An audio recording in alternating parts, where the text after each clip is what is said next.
नमस्कार। Hindi dictation YouTube channel पर आप सभी का स्वागत है। रेडी हो जाइए 5 सेकंड्स में डिक्टेशन लिखने के लिए।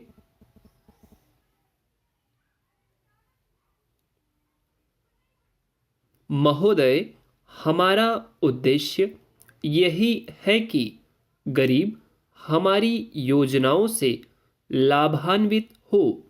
इसलिए हमने जो निर्देश राज्य सरकारों को दिए हैं उसमें हमने यही रखा है कि अधिक से अधिक लोग इससे लाभान्वित हो सके।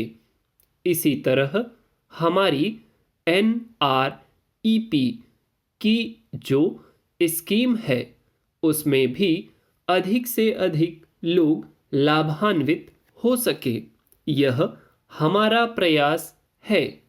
और भी कई तरह के कार्यक्रम हम चला रहे हैं। मैंने शुरू में कहा कि ये कार्यक्रम हमने शुरू किए हैं। हमारा कभी दावा नहीं रहा कि हमने सारी समस्याओं का समाधान कर दिया है, लेकिन हमने प्रयास जरूर शुरू किया है।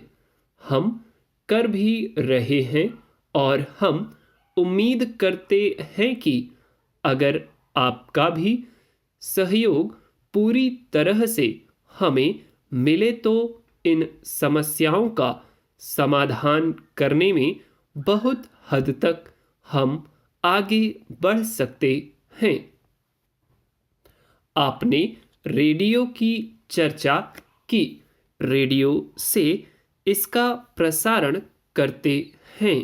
उन्होंने एक पैमाना बनाया हुआ है 5 डिग्री से नीचे तक।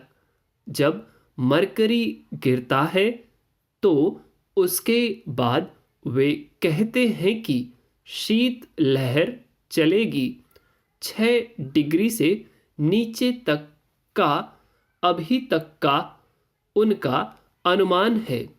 मैंने मौसम विभाग के लोगों को बतलाया था और उनसे मैंने यह सवाल किया था। यद्यपि आप मेरी राय से सहमत होंगे कि इसमें ऐसे ही लोग मरते होंगे जिनके पास की घर नहीं होता। वे बेचारे कहीं फुटपाथ पर सोते हैं, भिखारी हैं। वे रेडियो कहाँ से सुनने वाले हैं? लेकिन फिर भी मौसम विभाग से पूछा कि उनको चेतावनी देनी चाहिए तो उन्होंने कहा कि जब 6 डिग्री से नीचे मरकरी आता है तब उसको हम शीत लहर मानते हैं और उसको पूरी तरह से एक चेतावनी के रूप में प्रसारित करते हैं। इस प्रकार की मौसम संबंधी सूचनाएं रोज ही रेडियो से प्रसारित होती रहती हैं, लेकिन अभी उनके मापदंड के अनुसार शीत लहर नहीं आई है। थोड़ी सी ठंड में भी कोई आदमी मर सकता है। शीत लहर ना भी हो, लेकिन अगर किसी के पास कपड़ा ना हो तो थोड़ी सी ठंड में भी वह मर सकता है। अभी मैं शीत लहर का जो मापदंड उन्होंने रखा है वह बता रहा था। हो सकता है कि उसको रिवाइज करने की जरूरत हो। मैंने आपका यह सुझाव नोट कर लिया है। बाकी जो अन्य बातें हैं उनसे मैं इनकार नहीं करता। हम और आप सभी जानते हैं कि इसके पीछे सबसे बड़ा कारण गरीबी ही है, लेकिन आप इसका कोई राजनीतिक लाभ उठाने का प्रयत्न ना करें। रैन बसेरा और आयोग नियुक्त करने के बारे में भी मैंने पूछा था।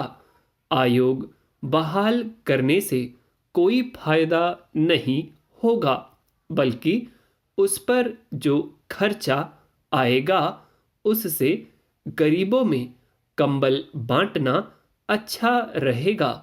अंग्रेजों के जमाने में ज़्यादा फेमीन कोटा था, उसको रिवाइज किया गया है, लेकिन शीतलहर का जो पैमाना अंग्रेजों के जमाने में चल रहा था वही आज भी चल रहा है, इसलिए उचित नहीं है।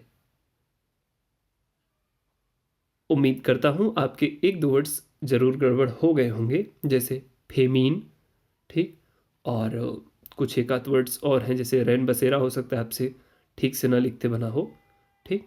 और भी कुछ वर्ड्स हैं तो उनको आप देखिए, उनके आउटलाइंस बना के प्रैक्टिस कर लीजिए। समय सीमित है, अपने आप को थोड़ा मोटिवेटेड रखिए, ठीक, बहुत परेशान ना होइए। इंग्लिश वालों के साथ आज जो हो रहा है, ठीक, उसको लेकर आप चिंतित ना हो। आपका एग्ज़ाम कल है, आप पूरी तरह से निश्चिंत होकर जाएं, ठीक। इसी आशा के साथ मैं उम्मीद करता हूँ यदि आप चैनल पर नए हैं तो सब्सक्राइब करेंगे, वीडियो आपको अच्छी लगी हो तो आप लाइक करेंगे। That's all, thank you.